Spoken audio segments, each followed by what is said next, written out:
তাহলে প্লাজমা মেমব্রেনের যে ভিন্ন ভিন্ন নাম, আসলে সত্যি বলতে তোমাদের এই প্রথম অধ্যায়টা কিন্তু বিশাল বড়, তাই না? তো অন্যান্য অধ্যায় কিন্তু শেষ করতে ৩-৪ দিন করে লাগে, আর এই অধ্যায়টা শেষ করতে এখানে দেয়া আছে 25টা ক্লাস নিয়ে শেষ করতে হবে। হ্যাঁ, এত বড়। এটা এত বড় করার কারণ হলো, যেমন মানুষ বলে না যে সূরা ফাতিহা না কোন সূরাকে যেন বলা হয়, সূরা ইখলাস না থাকে গোটা কোরআনের হলো কি যেন বলা হয় আর কি। মানে সংক্ষিপ্ত সারসংক্ষেপ না কি একটা। তো প্রথম অধ্যায়টা শিখলে আসলে গোটা অধ্যায়ে অনেকটা হয়ে যায় আর কি। প্রথম অধ্যায়ের মধ্যে এত কিছু আছে। তো এইটা তোমাদের টার্গেট হচ্ছে তোমাদের শেষ হবে সামনের মাসের 20-22 তারিখের মধ্যে প্রথম অধ্যায়। তারপর আমরা খুব ফাস্ট আগাতে পারবো, মানে তখন আর এত সময় লাগবে না। পরের গুলো খুব তাড়াতাড়ি হয়ে যায়, যেমন কোষ বিভাজন 3 দিনেই শেষ হয়ে যায়। কোষ বিভাজন, তারপর কোষ রসায়ন 4 দিনে শেষ হয়ে যায়, এরকম মানে ওগুলো আবার খুব তাড়াতাড়ি হয়। এই অধ্যায়টাই অনেক বড়, এই অধ্যায়টাই আমাদের কি বেশি ভালো করে শিখতে হয়, কারণ এই অধ্যায় থেকে 2টা সৃজনশীল কোশ্চেন বোর্ড পরীক্ষায় আসে। এই অধ্যায় থেকে 2টা সৃজনশীল কোশ্চেন বোর্ড পরীক্ষায় আসে।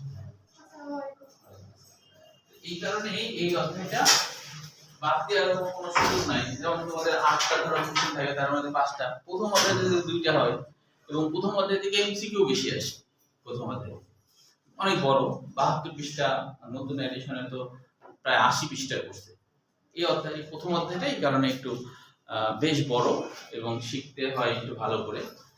তাহলে আজকে আমাদের প্লাজমা মেমব্রেন, হ্যাঁ তুমি খাতা বের করো, আছে না? তো এটা একটু একে একে বুঝবো। তো প্লাজমা মেমব্রেনের অনেক নাম, এই নামগুলো সম্পর্কে আগে জানবো, যে কেন এরকম এরকম নাম হয়েছে সেটাও আমরা জানবো।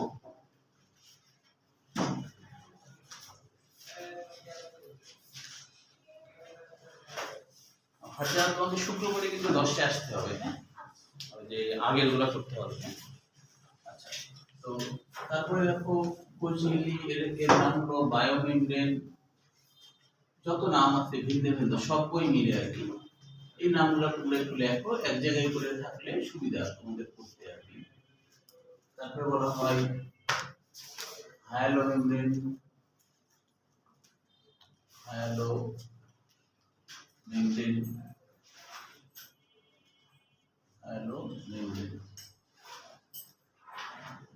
তারপর বলা হয় একক পর্দা,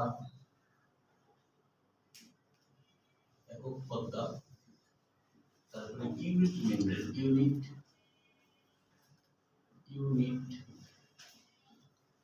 মেমব্রেন,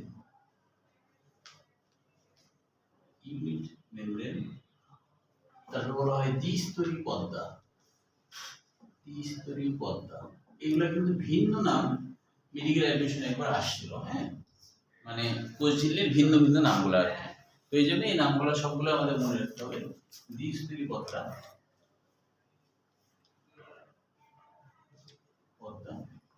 ফসফোলিপিড বাইলিয়ার, ফসফোলিপিড বাইলিয়ার।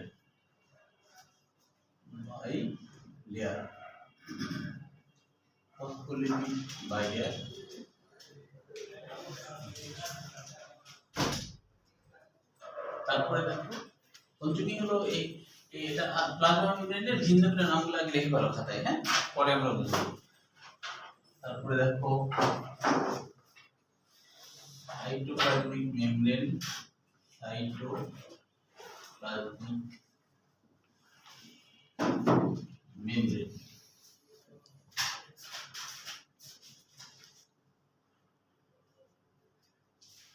তোমাদের কিন্তু মাথায় রাখতে হবে স্কুল আর ইন্টারমিডিয়েট তো এক না, তাই না?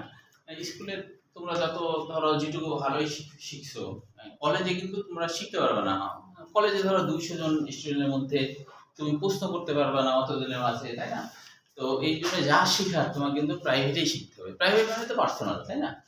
অল্প জনের মধ্যে এটাই হলো প্রাইভেট। কিন্তু যদি ধরো 200 জন হয়, অনেকে যদিও 200 জনের মধ্যে পড়ে, 250 জন পড়ায়, এটা আসলে ব্যবসা ছাড়ার কিছুই না। শিখানো কিন্তু খুব কঠিন।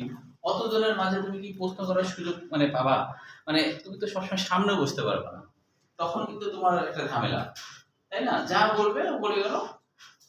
তুমি কখনো অমনোযোগী হয়ে গেলে, বুঝতে পারো না বলে দাঁড়িয়ে দিয়ে বলবা যে আমি এটা বুঝতে পারি না, আবারও বোঝান, এটা বলাটাও একটা কঠিন ব্যাপার, তাই না? এই কারণেই হচ্ছে কলেজেও তুমি শিখতে পারবে না, কারণ কলেজেও তো অনেকজন এক একটা ক্লাসে 200 জনের কম তো মানে রাজশাহী কোনো কলেজে হয় না, হ্যাঁ তাই না? আমার কলেজে ধরো 200 জনের কম তো হয় না। তো যার জন্য সেইখানে তুমি শিখবা এই আশা করো না, হ্যাঁ যা শিখার তোমাকে প্রাইভেটে শিখতে হবে, তাই কি না? তুমি যদি কিছু বুঝতে না পারো, আমি তো তোমাকে বলেছি 24 ঘন্টা আমি তোমার পাশে আছি, 24 ঘন্টা তুমি যে কোনো সময় বুঝতে পারবে না আমাকে মেসেঞ্জারে মেসেজে জানাবা এইটা একটু আরেকটু বুঝতে চাই, অথবা আমি রাত 8টার পরে ফ্রি থাকি, সেই সময় সরাসরি কল দিবা মেসেঞ্জারে, হোয়াটসঅ্যাপে, মোবাইলে, হ্যাঁ যে এই জিনিসটা আমি বেসিক ক্লাস করছি কিন্তু তারপর মনে হচ্ছে আমার একটু ভুলে গেছি তাই তাহলে কিন্তু বিশ্বাস করো আমি খুবই খুশি হব, বুঝতে পারছো? তুমি যত ভুলে দেবা, তুমি যত আমাকে বলবে আমি তত খুশি, কারণ আমি জানবো যে তুমি সিরিয়াস পড়াশোনার ব্যাপারে। তাহলে আমাকে প্রশ্ন যত করবা তত আমি খুশি হব, ঠিক আছে? আচ্ছা, তারপরে দেখো সংক্ষেপে সাইটোমেমব্রেনও বলা হয়। সাইটোমেমব্রেন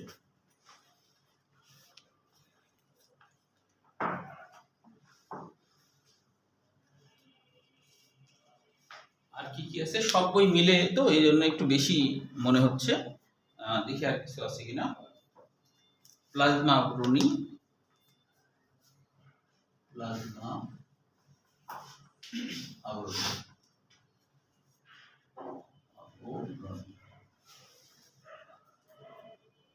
তারপর প্লাজমা মেমব্রেন আছে, প্লাজমা মেমব্রেন, প্লাজমা পর্দা, প্লাজমা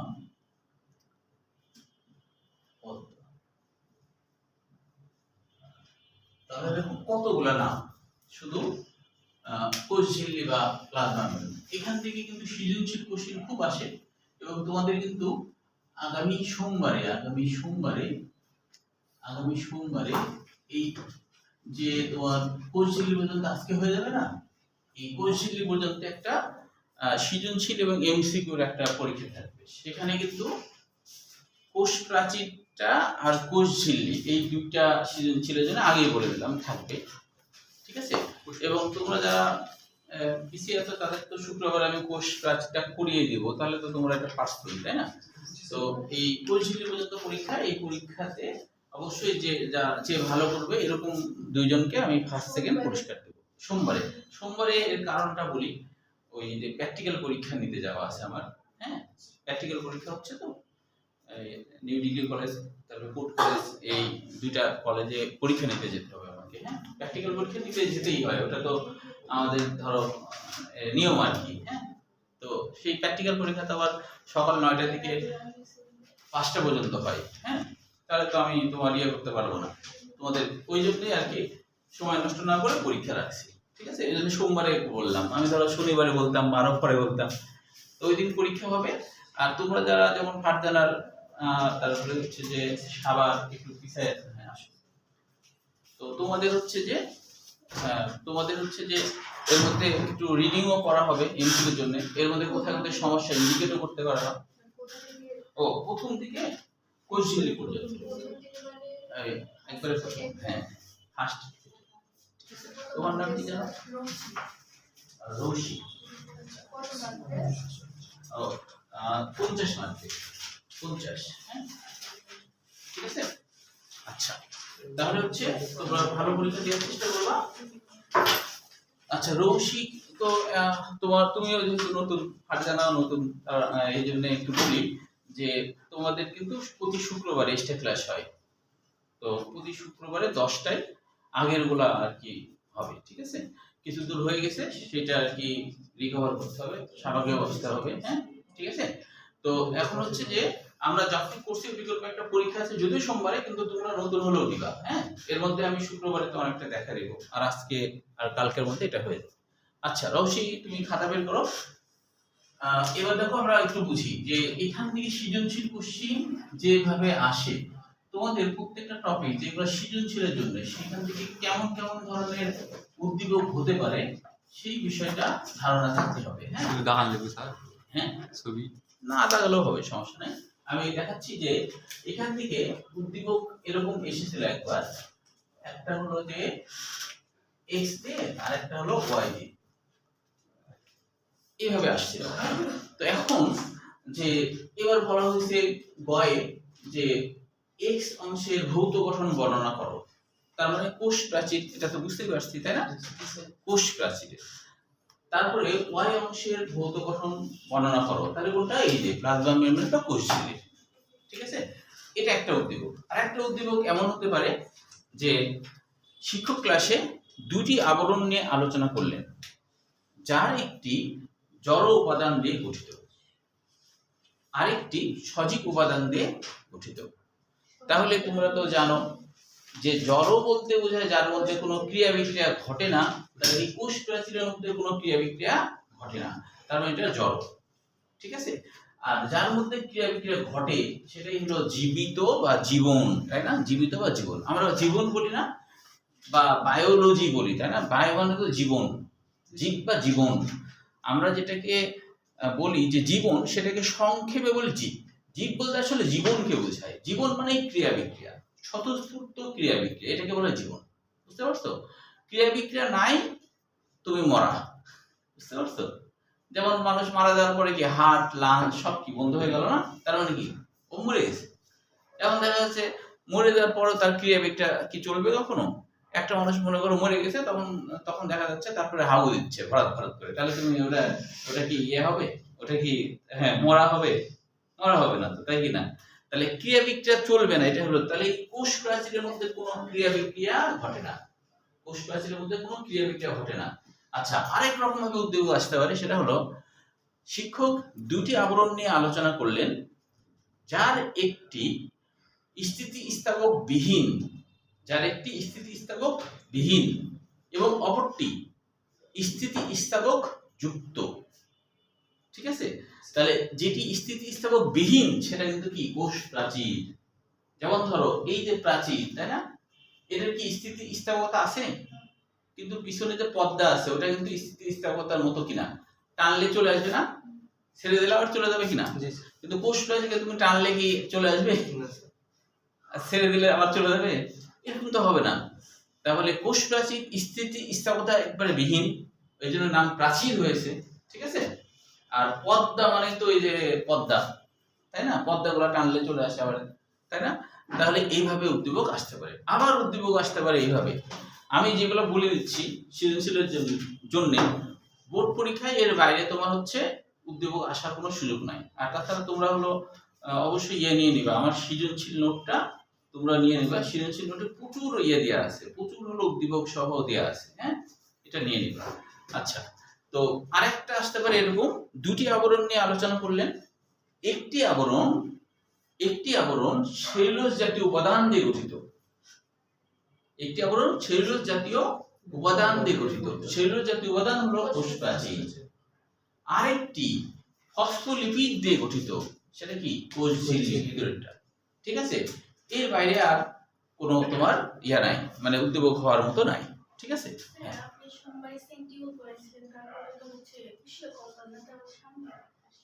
ও আচ্ছা, এইটা পড়ানো হয়েছিল না, বুঝছো? এই প্লাজমা মেমব্রেন কোষ ঝিল্লি পড়ানো হয়েছিল কেন? যে কারণ হচ্ছে যে এটা অনেক কঠিন, তো ভেবেছিলাম যে আরো অনেকে আসার কথা, এই কারণে আর কি। আবার এখন এটা করাইছি কেন, এটা 2 দিনে শেষ হবে, এবং ওদের সোমবারে তো আমার পরীক্ষা দিতে যাওয়া আছে 2টা কলেজে আর কি, হ্যাঁ। তো ওই সোমবারে আমি থাকবো না, ওই জন্য এই 2টা হয়ে গেলে এই 2টার উপরেই কিন্তু পরীক্ষা। সৃজনশীল কোনটা? এই যে কোষ প্রাচীর কোষ ঝিল্লি, এর উপরে কিন্তু সৃজনশীল, এটা তো কমন পাচ্ছ। আর এমসিকিউ হলো যে তার উপরে তো আমি বেশি খুশি হব যে 2টা ক্লাস করে পরীক্ষা দিয়ে দেখা যায় ভালো করতো, তাহলে তো আমার বেশি ভালো লাগবে, তাই কি না? যে যেমন এরা নতুন ভাই, জানি না কে ফার্স্ট হবে, তবে অবশ্যই ফার্স্ট সেকেন্ডকে পুরস্কার দিবে, সেটা ঠিক। হ্যাঁ, তবে তোমরা যদি নতুন হয়েও, যারা তোমরাও নতুন হয়েও যদি 50% পার করতে পারো, তাহলেও পুরস্কার দিব তোমাদেরকে, কারণ তোমরা হচ্ছে যে 2টা ক্লাস করে পরীক্ষা দিয়ে 50% পার করতে পারছো, তাই কি না? আচ্ছা, তাহলে এবার আমরা একটু দেখি যে কেন এরকম নাম হলো, আমরা তো এটা জানলাম। এখন এখানে কিন্তু এই যে কোষ ঝিল্লি, আমি পরে বই দাগাই দিচ্ছি যে কোথায় মেডিকেল অ্যাডমিশনের কোশ্চেন, মানে এখান থেকে মেডিকেল অ্যাডমিশনের কোশ্চেন কোনগুলো আসছে ওটা আমি পরে দাগাচ্ছি, আগে এগুলো একটু বুঝে নিই। দেখো, প্লাজমা মেমব্রেন, তো প্লাজমার 2টা অর্থ থাকে, হ্যাঁ। একটা অর্থ দ্বারা বোঝায় যে থকথকে জেলির মতো কিছু, হ্যাঁ, আর একটা দ্বারা বোঝায় কিন্তু যে গঠন বা রূপ এরকম কিছু। তো তো এখানে প্লাজমা মেমব্রেন দ্বারা বোঝায় যে থকথকে জেলির মতো কিছু মেমব্রেন মানে পর্দা, মানে থকথকে জেলির মতো জিনিস তো আছে তাই না, তার বাইরে এই পর্দাটা আছে, তাই এর নাম কি প্লাজমা মেমব্রেন। কোষ ঝিল্লি, ঝিল্লি মানে পাতলা কোনো আবরণ বোঝায়, ঝিল্লি মানে পাতলা কোনো আবরণ, মানে কোষের বাইরে পাতলা আবরণ, ঠিক আছে। প্রাণী কোষ হলে তো আর ওইটা থাকতো না তাই না, মানে কোষ প্রাচীর তার থাকতো না। আচ্ছা, তারপরে হলো বায়ো মেমব্রেন কেন হয়েছে, এর আগে তো বললাম বায়ো মানেই হচ্ছে জীবন তাই না, বায়ো মানে কি জীবন, তাহলে জীবন্ত কিছুর পর্দা, জীবন্ত পর্দা, জীবন্ত পর্দা। তারপরে দেখো হাইলো মেমব্রেন কেন হলো, হাইলিন মানে স্বচ্ছ, হাইলিন মানে কি স্বচ্ছ, হাইলিন মানে স্বচ্ছ, তাহলে এই স্বচ্ছ উপাদানের বাইরের পর্দা, স্বচ্ছ উপাদানের বাইরের পর্দা। যদি মনে হয় যে ভুলে দেবা তাহলে একটু লিখে নেবা। এরপরে দেখো একক পর্দা, এইটাই কিন্তু খুবই গুরুত্বপূর্ণ। এই একক পর্দা কাকে বলে, এটা জ্ঞানমূলক কোশ্চেন হিসেবে আসে, কয়ের জন্য আসে। হ্যাঁ, একক পর্দা কয়ের জন্য আসে, ইউনিট মেমব্রেন বা একক পর্দা একই জিনিস। একক পর্দা বা ইউনিট মেমব্রেন হলো কোনটা, যে যে পর্দাটা, যে পর্দাটা সব জায়গায় পাওয়া যায় সেটাকে বলা হয় একক। যেমন ধরো ডলার, ডলার কিন্তু পৃথিবীর সব দেশে চলে, তাহলে ডলার কিন্তু মুদ্রার একক, মুদ্রার একক। যেমন এই ওয়ালে সব জায়গায় ইট আছে, তাহলে কি বলবো, এই ঘরটার একক হলো ইট, এই ঘরটার একক হলো ইট। তাহলে এটা এমন একটা পর্দা, এই পর্দা মাইটোকন্ড্রিয়াতে যে পর্দা আছে না, মাইটোকন্ড্রিয়ার পর্দা যা দিয়ে গঠিত, এই কোষ ঝিল্লির পর্দা তাই দিয়ে গঠিত। নিউক্লিয়াসের পর্দা যা দিয়ে গঠিত, কোষ ঝিল্লির পর্দা তাই দিয়ে গঠিত। যত আবরণযুক্ত জিনিসপত্র আছে আর কি, হ্যাঁ, যত আবরণযুক্ত জিনিস আছে, ব্যাকটেরিয়ার বাইরে যে কোষ ঝিল্লি আছে না, সেটা যা দিয়ে গঠিত। উচ্চ শ্রেণীর উদ্ভিদের কোষ ঝিল্লি তাই দিয়ে গঠিত, বা উচ্চ শ্রেণীর প্রাণীর কোষ ঝিল্লিও তাই দিয়ে গঠিত।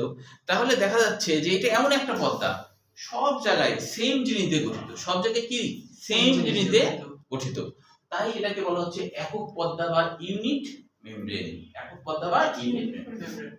দিয়া বুঝতে পারলা?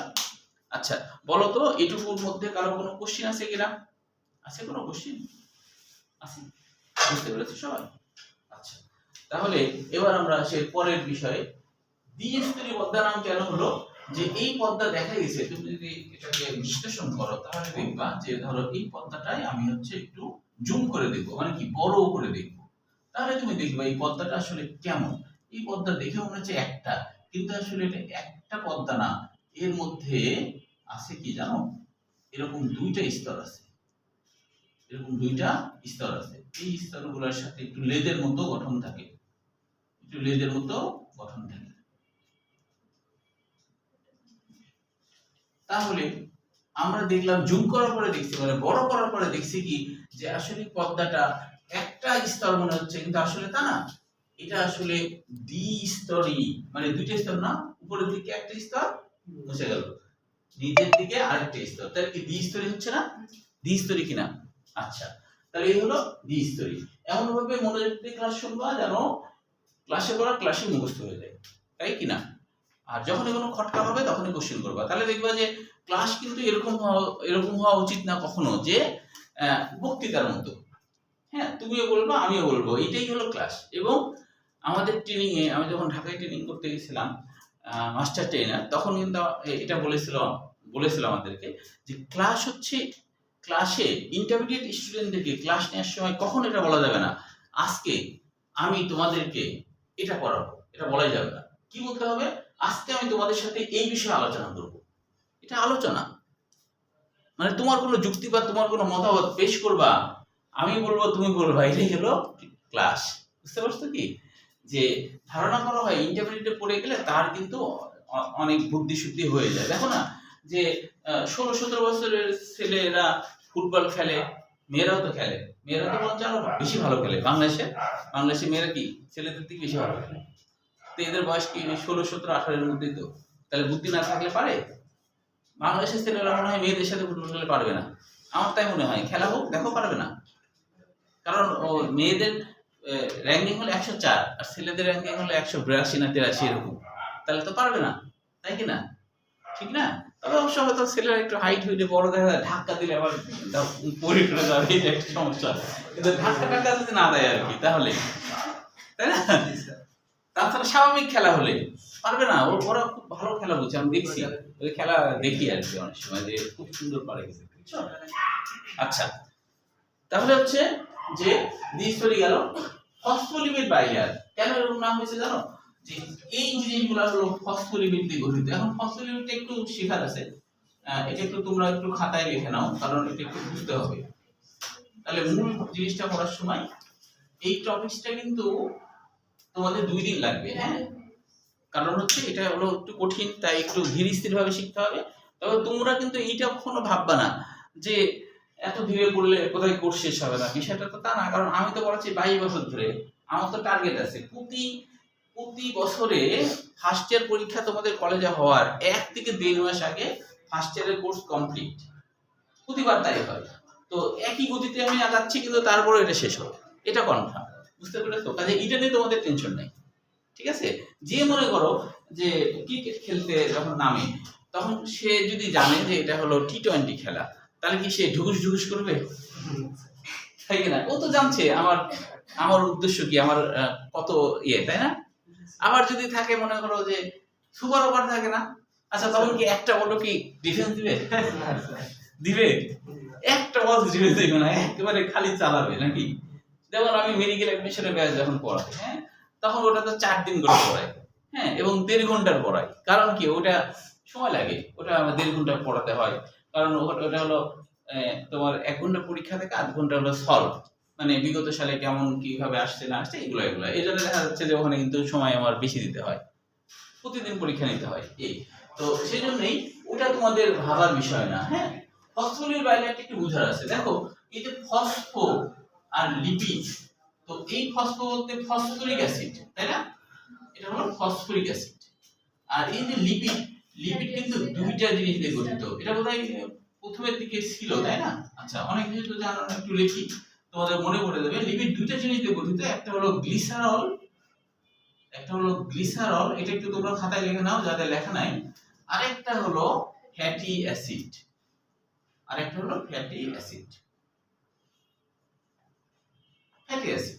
তো মনে রাখতে হবে যে গ্লিসারল আর গ্লিসারিন একই কথা কিন্তু। গ্লিসারিন, আচ্ছা গ্লিসারিন তোমরা কিন্তু খুব ভালো করে জানো, তাই না? গ্লিসারিন জানো না, ওই যে শীতকালে ঠোঁটে দিতে হয়, মানে যাদের ঠোঁট ফেটে যায় আর কি তাদের, তাই না? তোমরাও অনেকে দাও না? দাও তো নাকি? সবাই দাও? সবার দিতে হয় না, আচ্ছা তাহলে ভালো। কারো ঠোঁট শক্তিশালী, মানে কিছু হয় না আর কি। আচ্ছা, তাহলে হচ্ছে যে এই গ্লিসারিন, এইটা কিন্তু আসলে তার আসল নাম, এটা তার কি আসল নাম? গ্লিসারল। এটা হলো বাণিজ্যিক নাম, কিন্তু গ্লিসারিন বাণিজ্যিক নাম হলো গ্লিসারিন, আসল নাম গ্লিসারল। এই যে অল, তার মানে এখানে একটা অ্যালকোহল তো অবশ্যই আছে, অল আছে না শেষে, অল থাকলে অ্যালকোহল। তো গ্লিসারল কথাটা আসছে বা গ্লিসারিন কথাটা আসছে গ্লাইকোজ থেকে। গ্লাইকোজ মানে হলো মিষ্টি। তোমরা তো জানো গ্লিসারিন কি মিষ্টি, গ্লিসারল কি ঠোঁটে দিলে মিষ্টি লাগে না? একটু জিবা লাগলে মিষ্টি লাগে না? হ্যাঁ, গল্প কি বলছিলাম জানো, মনে নাই তো? ছোট বাচ্চাদের ঠোঁটে মাখানোর পরে যেটা বেঁচে গেছিল দেওয়ালে। ও হ্যাঁ ঠিকই। তো এটা আমার খুবই হাসি লাগছিল, তাই তোমাদেরকে বলছিলাম যে নতুনদেরকে বলি একটু।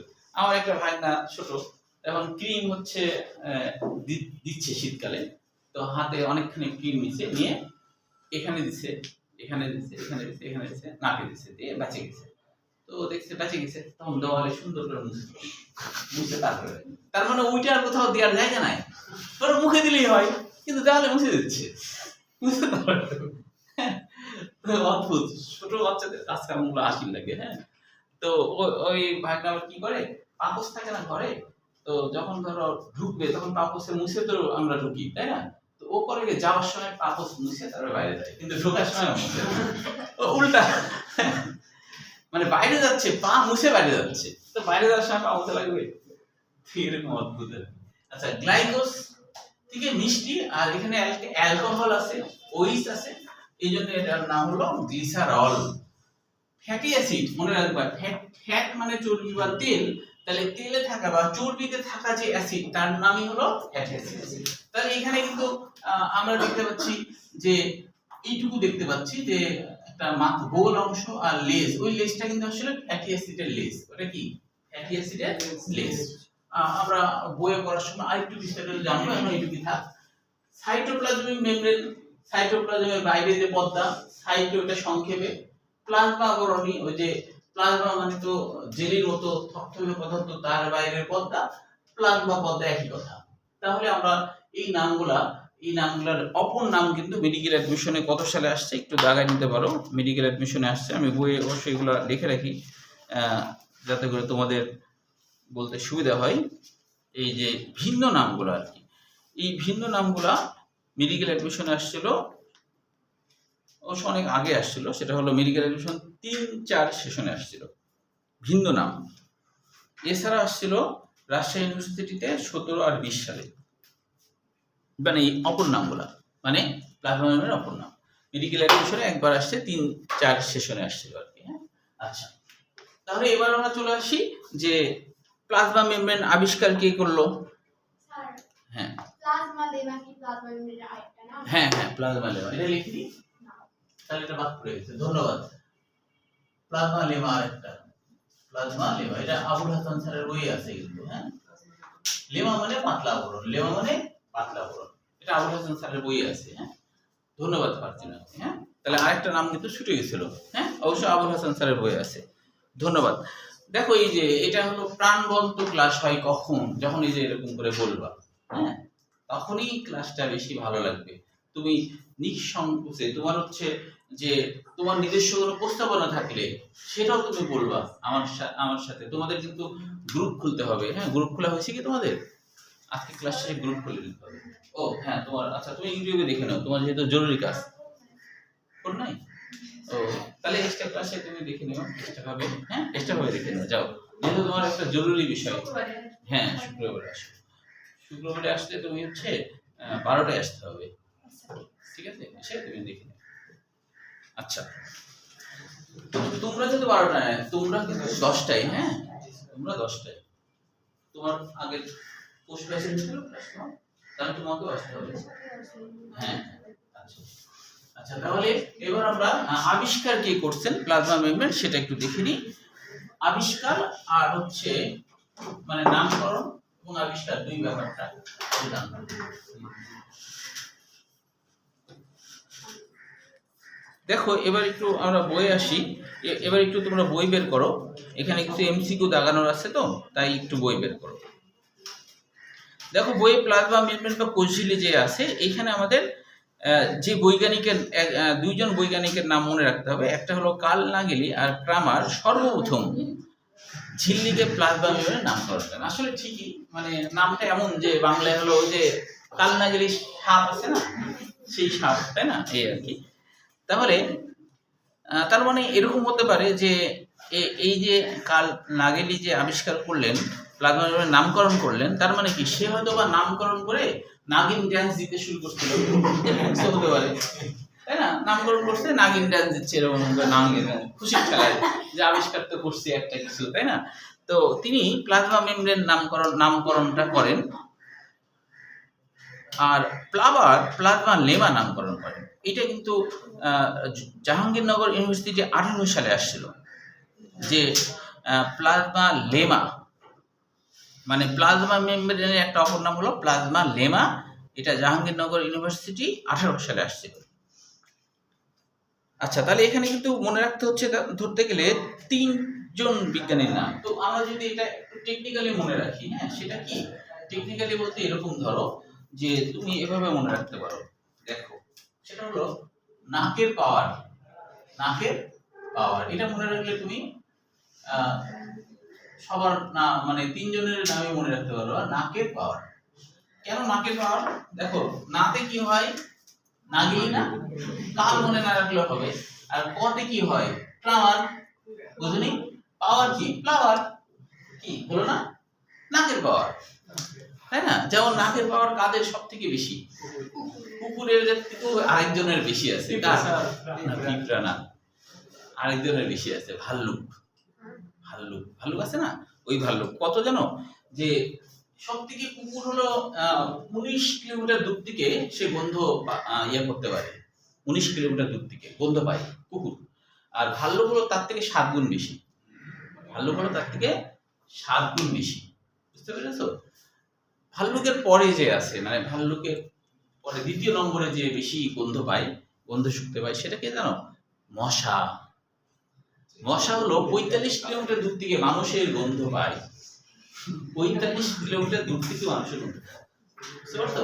ধরো তুমি বনের মধ্যে গেছো, হ্যাঁ, তো বনের মধ্যে গেছো, 45 কিলোমিটার দূরে কোনো মশা আছে, ও গন্ধ পায় দেবে, ও তখন বলবে হাও মাও খাও, মানুষের গন্ধ পাও, হ্যাঁ, ও তখন উঠতে উঠতে চলে আসবে, মানে ততক্ষণে কিন্তু চলে যাবা যদি থাকো আর কি, হ্যাঁ, থাকো তাহলে ও কিন্তু চলে আসবে। তো মশারও কিন্তু এরকম, ওই জন্য দেখবা একটা ঘরে মশা নাই, তুমি এসে বসছো কিছু ঘরে কোথা থেকে মশা চলে আসছে। বিশেষ করে গায়ে যদি গরমকালে ঘাম থাকে, তাহলে ওদের কাছে পোলাও রানের মতো গন্ধ লাগে, তাড়াতাড়ি করে চলে আসবে, পোলাও রানের মতো গন্ধ লাগে, তাড়াতাড়ি করে চলে আসবে। ঘাম যদি থাকে ও ওখান থেকে ভালো সেন্ট পায়, মানে ওদের কাছে তো ইয়ে, তাই না? যেমন ধরো বিড়াল টিড়াল এরা পচা খাবার খায় না, আমরা পচা খাওয়ার থেকে খারাপ গন্ধ পাই, ওরা আবার ওই পচা খাওয়ার থেকে পোলাও রানের গন্ধ পায়, উল্টা কাহিনী, ওরা ওখান থেকে পোলাও রানের গন্ধ পায়। ভালো খাবার থেকে খারাপ গন্ধ পায় স্যার, হ্যাঁ ওরাও তো খায়, ভালো খাবার থেকে তো খারাপ গন্ধ পায় না। হ্যাঁ, ভালো খাবার থেকে পায় না, যেমন পায়, যেমন ধরো ছাগল পায়, ছাগল তুমি মুরগির রোস্ট দাও ছাগলকে খাবে, ও ভালো খাবার থেকেও খারাপ গন্ধ পাবে। তুমি একটা ছাগলকে তুমি যদি গরু, মুরগি, মাছ, এটা তো ভালো, তাই না? তুমি নাকের কাছে দাও, দেখো ও একবারে বমি করে ফেলবে, না বমি করবে না, মানে আর কি ওর কাছে খুবই খারাপ লাগবে, ও দেখবে মুখ ঘুরে দিবে। তার মানে কি ভালো খাবার থেকেও তো, তাই না? আবার তুমি বাঘকে যদি খুব সুন্দর করে পোলাও রান্না করে দাও, খাবে? ওর কাছে ওটার থেকে বাজে গন্ধ বের হবে, ওর বাজে গন্ধ বের হবে, ভালো গন্ধ বের হলে খাইতো তো, ভালো গন্ধ বের হলে খাইতো, ওর কাছে ওটার বাজে গন্ধ বের হবে, বুঝতে পারছো? তো মানে প্রত্যেকটা প্রাণীর আলাদা আলাদা, আমাদের তো আসলে 3 রকমের দাঁত আছে, তাই না?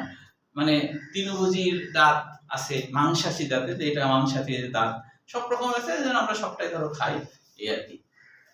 আচ্ছা, তাহলে নাকের পাওয়ার মনে রাখলে দেখো, মনে থাকবে কি, নাগেলি, ট্রামার, ফ্লাওয়ার, তাই না? নাকের পাওয়ার, এটা দিয়ে তুমি আর কখনো ভুলবা না, তবে এখানে সাল মুখস্থ করতে হবে না, সালটা আসে না। আচ্ছা, এরপরে আমাদের যেটা লাগবে সেটা হলো পিনোসাইটিক মাইক্রোভিলাস আর পিনোসাইটিক ফোস্কা, এই দুটো একটু মনে রাখবো, যে এই কোষঝিল্লির মধ্যেই এই জিনিসগুলো পাওয়া যায়, মাইক্রোভিলাসও পাওয়া যায়, পিনোসাইটিক ফোস্কাও পাওয়া যায়। তো এই জিনিসগুলো কি একটু দেখো। মাইক্রোভিলাস, মাইক্রোভিলাস, মাইক্রোভিলাস, মাইক্রোভিলাস হচ্ছে, মাইক্রো মানে ছোট, ভিলাস মানে আঙ্গুল, ভিলাস মানে আঙ্গুল, মাইক্রো মানে ছোট ছোট ছোট আঙ্গুল, অর্থাৎ প্রাণী কোষে দেখা যায় বাইরের দিকে এরকম ছোট ছোট আঙ্গুলের মতো কিছু অভিক্ষেপ দেখা যায়, হ্যাঁ, আঙ্গুলের মতো কিছু অভিক্ষেপ, এটা শুধুমাত্র কোষঝিল্লিতে হয়, কোষ প্রাচীরে হয় না, কোষ প্রাচীরে এরকম মাইক্রোভিলাস নাই। এখন ধরো এটাও একটা উদ্দীপক হতে পারে, এমন একটি আবরণ নিয়ে আলোচনা করলেন শিক্ষক, যে আবরণটিতে মাইক্রোভিলাস দেখা যায়, তাহলে সেই আবরণটা অবশ্যই কি হবে? কোষঝিল্লি হবে। অথবা বললো পিনোসাইটিক ফোস্কা, পিনোসাইটিক ফোস্কা কি দেখো, পিনোসাইটিক,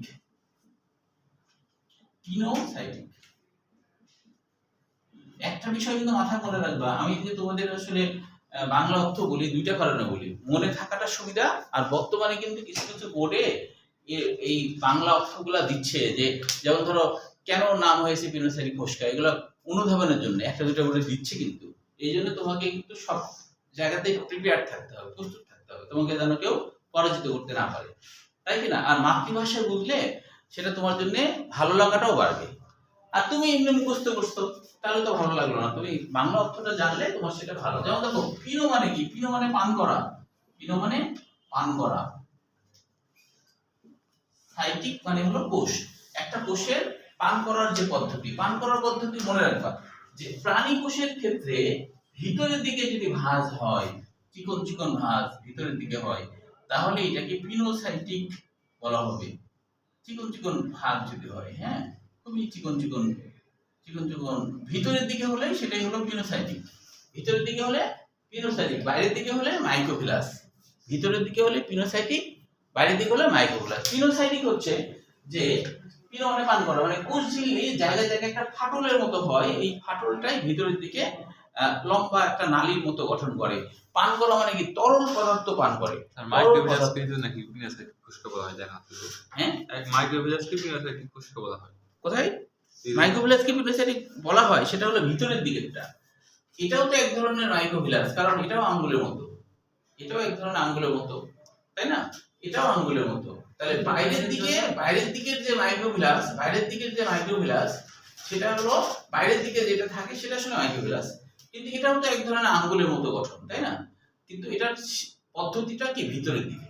মনে রাখবা পিনোসাইটিক ভিতরের দিকে থাকবে, মাইক্রোভিলাস আর সামনের দিকে থাকবে। তবে এটাও তো আঙ্গুলের মতোই হয়, আঙ্গুল যেমন এরকম করে ভিতরের দিকে দিয়ে রাখে, এই অর্থে আর কি বলছে। হ্যাঁ, তাহলে এই দুটো সম্পর্কে জানলা। এবার আমরা চলে আসি ভৌত গঠনে। ভৌত গঠনে মনে রাখতে হবে যে কোষঝিল্লির ভৌত গঠন ব্যাখ্যা করতে যে ড্যানিয়েলি ও ড্যাপসন সর্বপ্রথম একটি সুনির্দিষ্ট মডেল দেন, এটিকে বলা হয় স্যান্ডউইচ। তাহলে পরীক্ষায় আসবে স্যান্ডউইচ মডেলের মডেলটি কে দেন? তাহলে তুমি মনে রাখবা দাদার কথা মনে রাখবা, দাদা, তোমার দাদা। হ্যাঁ, তোমার দাদা। এখন ইয়েতে তো আসলে ইংরেজিতে তো আসলে ওইভাবে দেওয়া হয় না, তাই না? ওই জন্য কিন্তু যে তোমার ইংরেজরা যদি বাংলা শিখে তাহলে কিন্তু তারা ওই যে দাদা বলতে পারে না, ডাডা বলে। হ্যাঁ, ওরা তো ওইভাবে ওদের তো নাই আর কি। হ্যাঁ, ওই জন্য তোমার যেমন ত বলতে পারে না, হ্যাঁ, ত বলতে পারে না। আমার মামাতো ভাই আমেরিকা থাকে, তো ওই মামাতো ভাইয়ের বাচ্চা হয়েছে, মানে ওরা ছোটই যদিও, তো বাংলা পারে না সেরকম আর কি। হ্যাঁ, তো একটু পারে, ওই যে বলে যে ডাডা, ডাডি, এরকম মানে বলতে পারে না আর কি। হ্যাঁ, তো আমার নাম বলে শান্ঠ, মানে বলতে পারে না। ওই যে ওইগুলো নাই, যে ওদের ভাষাতে তো নাই, ওই জন্য বলতে পারে না আর কি। বাংলা এমন একটা জিনিস যে সব কিছু আছে, তুমি যেটাই মুখ দিয়ে উচ্চারণ করবে সেটাই পারা যাবে।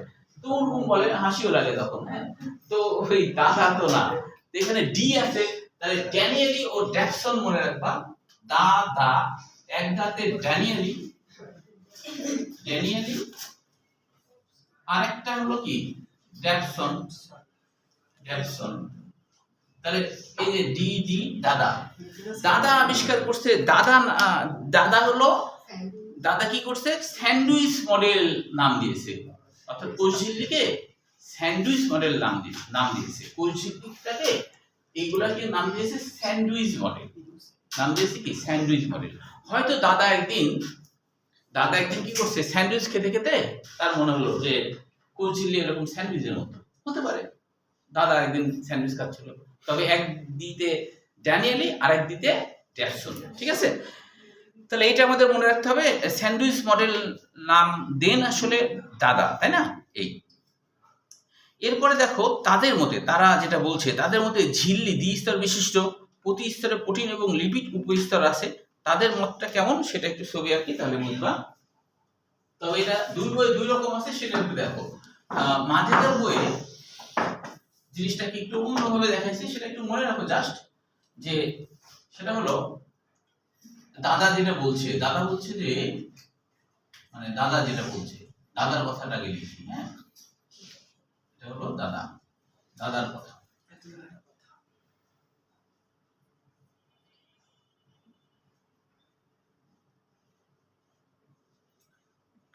মানে ড্যানিয়েলি ও ড্যাপসন বলছে, সেটা হলো স্যান্ডউইচ কিভাবে বলছে, যে এখানে মনে করো প্রোটিন থাকে, এখানে প্রোটিন।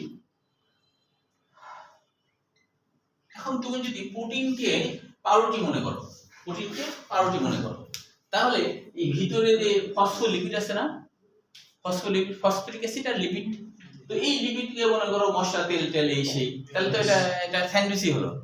তাহলে এটা স্যান্ডউইচ হলো না, তাই না?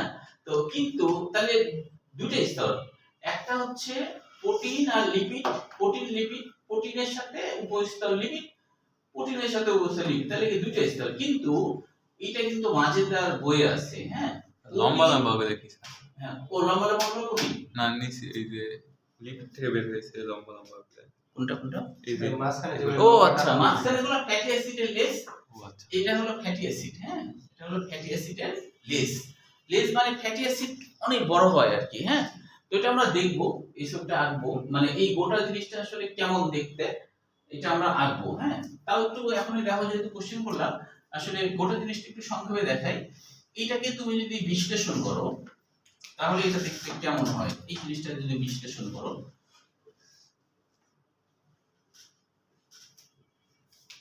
ধন্যবাদ অভিজিৎ যে তুমি স্যার আমার অভিজিৎ নাম না, সৌভিক নাম। ও সৌভিক, সৌভিক, ও আচ্ছা আচ্ছা সৌভিক, সৌভিক, আচ্ছা। ও অভিজিৎ নামে একজন ছিল আর কি, ওইটাই আমার মাথায় সৌভিক। আচ্ছা, তাহলে এখন দেখো যে যেমন আমার একটা স্টুডেন্ট ছিল, ও এখন চট্টগ্রাম মেডিকেল কলেজে পড়ে, ফোর্থ ইয়ারে পড়ে, তো এখনো যোগাযোগ আছে। তো তো ওর নাম হলো অবান্তিকা গড়গড়িয়া, এটা ওর নাম। এখন এখন ও যখন প্রথম আমাকে নামটা বলছে, হ্যাঁ প্রথম যখন নামটা বলছে আর কি, আমি আর বুঝতে পারছি না। তো ও বলছে অবান্তিকা গড়গড়িয়া, আমি বলছি কি? তো আবার বলছে, আমি কাছে আসলাম, এবার ওরা তখন বলছে, তখন আমি বলছি যে, আমি তখন মনে করছি যে এটাই বোধহয়, আমি বলছি তখন অবান্তিক গড়গড়, না না না গড়গড় না, গড়গড়িয়া। ও আচ্ছা, আমার অবান্তিক না, অবান্তিকা। তো নামটা আমার কাছে খুবই আনকমন লাগছে আর কি। হ্যাঁ, তাই না? আনকমন না? তোমরা কি শুনছো এই নাম কখনো? হ্যাঁ শুনছো? গড়গড়িয়া শুনুনি? আচ্ছা, তুমি শুনছো? গড়গড়িয়াটা শুনুনি? আচ্ছা আচ্ছা। তাই বলছি যে তোমার ডাক নাম কি অবান্তিকা? বলছে না, আমার একটাই নাম, অবান্তিকা গড়গড়িয়া। আমি জিজ্ঞেস করলাম যে আচ্ছা এরকম নাম কেন? তো বলছে যে এটা তো আমার দাদা রাখছে, আমি জানি না মানে কেন এটা আর কি গড়গড়িয়া। হ্যাঁ, এখন হওয়ার সময় গড়াগড়ি করতেছিল, গড়গড়িয়া হলো কিনা। তো এই হলো ব্যাপার। তো দেখো এইটা হলো, এই জিনিসটা কিন্তু ফসফরিক অ্যাসিড, বা ফসফরিক অ্যাসিড যখন কারোর সাথে যুক্ত হয় তখন তার নাম হয়ে যায় ফসফেট মূলক।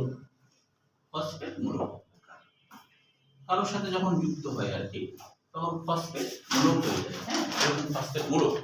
তো আসলে এইটুকু অংশ তো লিপিড, এইটুকু অংশ লিপিড। লিপিডের তো দুইটা অংশ বলেছিলাম আগেই, লিপিডের দুইটা অংশ না, ওই যে একটা হচ্ছে গ্লিসারল ফ্যাটি অ্যাসিড, হ্যাঁ একটা গ্লিসারল আর একটা হলো ফ্যাটি অ্যাসিড। এটা তো আগেই লিখছো তাই না, ফ্যাটি অ্যাসিড। তো এখন কথা হলো যে গ্লিসারল কোনটা? এই যে যেটা সবুজ কালারের, এইটা হলো গ্লিসারল। এই যে এটা হলো গ্লিসারল, এটা হচ্ছে গ্লিসারল। তাহলে লিপিড দুইটা দিতে, আর এইটা হলো সেই ফ্যাটি অ্যাসিড, এটা হলো ফ্যাটি অ্যাসিড, ফ্যাটি অ্যাসিড। ঠিক আছে?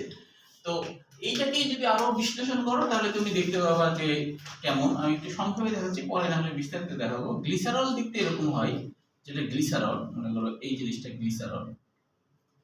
গ্লিসারল দেখতে কেমন? গ্লিসারল দেখতে কিন্তু এরকম।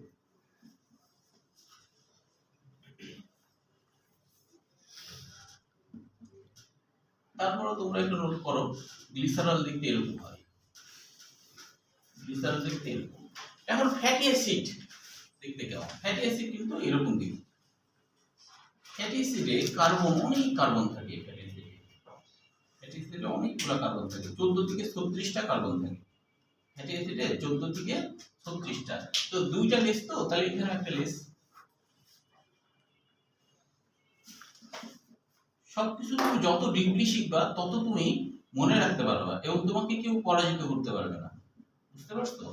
আমার যারা মেডিকেল অ্যাডমিশনের ব্যাচে যারা পড়ে, তারা যারা যেমন গতবার 22 জনে 9 জন চান্স পাইছে, কিন্তু কেউই হলো এটা বলেনি যে বায়োলজিতে 30-এ 30 হয়নি, সবারই 30-এ 30 হয়েছে।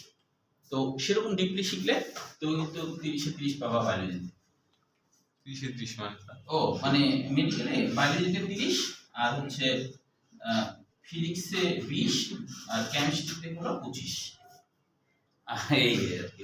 তারপরে হলো সাধারণ জ্ঞান 10, ইংরেজি 15, এই মিলে 100 মার্কের পরীক্ষা। একবারে হয় না, আর না একসাথে হবে।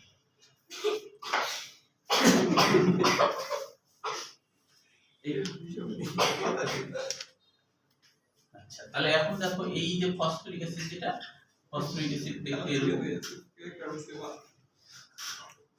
তাহলে তোমাদের কাছেও তাহলে গড়গড়িয়া নামটা নতুন। হ্যাঁ? তাহলে আমি তো অবন্তিকা গড়গড়িয়াকে বলবো যে তোমার নাম শুনে যে তোমার ছোট ভাই বোনেরা হাসাহাসি করতেছে, না এটা বললে আবার ইয়ে মনে কষ্ট হবে, তাই না? এটা বলা যাবে, তাই কি না? মনে কষ্ট হবে না?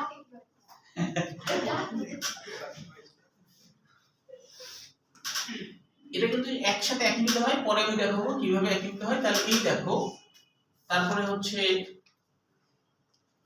এটা হলো এই গাড়ি, তাহলে হচ্ছে এর সাথে হলো এটা যুক্ত হয়ে আছে, আর তারপরে মনে করো এটা এইভাবে থাকে। এখন এই যে ছোট্ট জিনিসটা, অর্থাৎ কোনটা, এই যে এটাকে বড় করলাম এরকম দেখালো, আরো বড় করলাম এরকম।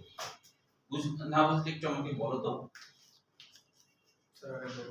আরেকবার বলি যে এই গোটা একটার নাম কি? ফসফোলিপিড। এই গোটা জিনিসটার নাম কি? ফসফোলিপিড। ফসফোলিপিড। তো ফসফোলিপিডকে তুমি যদি জুম করো, মানে বড় করো, তাহলে আমরা দেখব ফসফোলিপিডের এখানে একটা গ্লিসারল আছে, এখানে ফসফেট মূলক, এই হলো ফ্যাটি অ্যাসিড। এখন এটা আসলে দেখতে কেমন? এটা দেখতে আসলে কেমন যদি আমরা কেমিক্যালি দেখি, তাহলে কেমিক্যালি দেখলে দেখবো এটা হলো ফসফেট মূলক, এটা হলো গ্লিসারল, এটা হলো সেই এই যে লেস, এই যে দুইটা লেস না, একটা দুইটা, এখানে দেখো একটা দুইটা, দুইটা লেস না? জি স্যার, দুইটা লেস কিনা? তাহলে এই জিনিসটাই আমি বড় করে দেখাচ্ছি কেমিক্যাল ভাবে আসলে দেখতে কেমন, কেমিক্যাল গত ভাবে দেখতে কেমন। পঞ্চমী বুঝতে পারছো? এই এখন তো 55 বাজে। ও তাই, আচ্ছা। আর 2-1 মিনিট একটু লিখে দিচ্ছি সবাই, 2-1 মিনিট, 2-1 মিনিট করে ছেড়ে দিচ্ছি। আচ্ছা তুমি তাহলে যাও, আর 2-4 মিনিট একটু করাই দাও, 4টা বাজে। তোমরা থাকো, তোমাকে ওই যে 10 তুমি যখন স্ট্যান্ডার শিখতে আসবা তখন এটা লেখা লিখো, লেখা আছে সবাই এটা? আচ্ছা আচ্ছা লিখো। রশিটা বুঝতে পারছো? তাহলে এই ফসফোলিপিডটাই বড় করলাম, তাই না? আচ্ছা এই বুঝতে পারছো? ও বুঝতে পারছো। আচ্ছা না তুমি আচ্ছা তুমি বুঝতে পারছো? আচ্ছা তাহলে হচ্ছে যে এটা বড় করলে এরকম হয় আর কি। তাহলে এখন আমি যেটা বলছিলাম যে এখানে দুটো স্তর দেখানো হয়েছে, একটা প্রোটিন আর লিপিডের একটা স্তর, আর এখানেও প্রোটিন আর লিপিডের একটা স্তর, এই হিসাবে দুইটা, ঠিক আছে? কিন্তু মনে রাখবা মাজেদার বইয়ে, মাজেদা যে আরেকটা বই আছে, তো সেই বইয়ে কিন্তু এইভাবে দেখানো হয়েছে, এটা হলো প্রোটিন, এটা হলো লিপিড, না ওইভাবে না, যে এটা হলো প্রোটিন, এই দুইটা মিলে কি লিপিড, আর এটা হলো প্রোটিন। মাজেদার বই বলছে যে স্যান্ডউইচ মডেল যেটা, সেটা হলো প্রোটিন লিপিড প্রোটিন, তিনটা স্তর। মাজেদার বই তিনটা স্তর বলা আছে, এটা একটু মনে রাখবা আর কি। না দ্বিস্তরে না বলে বলছে তিনটা স্তর, কারণ হলো একটা প্রোটিনের স্তর, মাঝে লিপিড, প্রোটিন, ঠিক আছে? এই আর একজন সম্পর্কে আমরা জানবো, সেটা হলো এরপরে আরেকজন বিজ্ঞানী, যার নাম হলো গটার ও গ্রিন্ডেল। গটার ও গ্রিন্ডেল, জিজি মনে রাখতে হবে, জিজি মনে রাখতে হবে, যেমন আমাকে বলেন উত্তরে জি জি জি জি জি। গটার ও গ্রিন্ডেল, গটার ও গ্রিন্ডেল, এখানে একটু আবুল হাসান স্যারের বই লিখে রাখো যে এখানে লেখা আছে ফসফোলিপিড বাইলেয়ার, এই জায়গায় কিন্তু হবে গটার ও গ্রিন্ডেল। এইটা কিন্তু এই বই নাই, মাজেদার বই আছে। গটার ও গ্রিন্ডেল কোনটা? যেটা হলো এরকম শুধুমাত্র ফসফোলিপিড দিয়ে গঠিত, এটাকে বলা হয় গটার ও গ্রিন্ডেল, শুধু ফসফোলিপিড দিয়ে গঠিত, শুধু ফসফোলিপিড দিয়ে গঠিত, শুধু ফসফোলিপিড দিয়ে গঠিত। এটা নামকরণ করেছেন গটার ও গ্রিন্ডেল, গ্রিন্ডেল। তো এটা মাজেদার বই আছে। গটার ও গ্রিন্ডেল কি বলছে? এটা হলো শুধু ফসফোলিপিড দিয়ে গঠিত, প্রোটিন মোটিন আছে এটা বলেনি, প্রোটিন টোটিন আছে এটা বলেনি। এই বৈজ্ঞানিক বলছে এটা হলো ফসফোলিপিড, এটা হলো শুধু ফসফোলিপিড দিয়ে গঠিত, ফসফোলিপিড দিয়ে গঠিত। আমরা মূল বিষয়গুলো জেনে ফেলেছি, আগামী দিনে আমরা এই টপিকটা শেষ করব, আর সোমবারে আমাদের হ্যাঁ হ্যাঁ হ্যাঁ এখানে লিখতে হবে। ফসফোলিপিড বাইলেয়ার যেটা আছে না, সেটা হলো গটার আর গ্রিন্ডেল, গটার আর গ্রিন্ডেল, বুঝতে পেরেছো? তো তাহলে হচ্ছে যে তোমরা হচ্ছে এখন থেকে একটু পড়তে থাকো আগেরগুলা, আর কারো কোনো সমস্যা থাকলে এক্সট্রা ক্লাসে 10টায় তো আসবেই, তোমরা তো আসবেই। হ্যাঁ, তাহলে রৌশি 10টার সময় আসতে পারবে? 10টায় দিয়েছে? তাহলে তুমি 12টায় আসবে। হ্যাঁ, তাহলে 12টায় আসবে, অথবা যদি 9:30 করে তাও হয়। আচ্ছা, আমাকে তাহলে তুমি ফোন দিয়ে একটু লাগাও, তোমার নাম্বার আছে তো? আছে। আচ্ছা, তো তুমি কোন সময় এক্সট্রা ক্লাস করতে পারো? এমনি বুঝতে পারছো তো?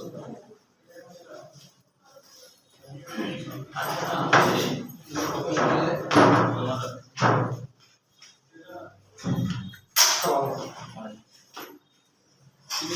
বই কিছু বই কিছু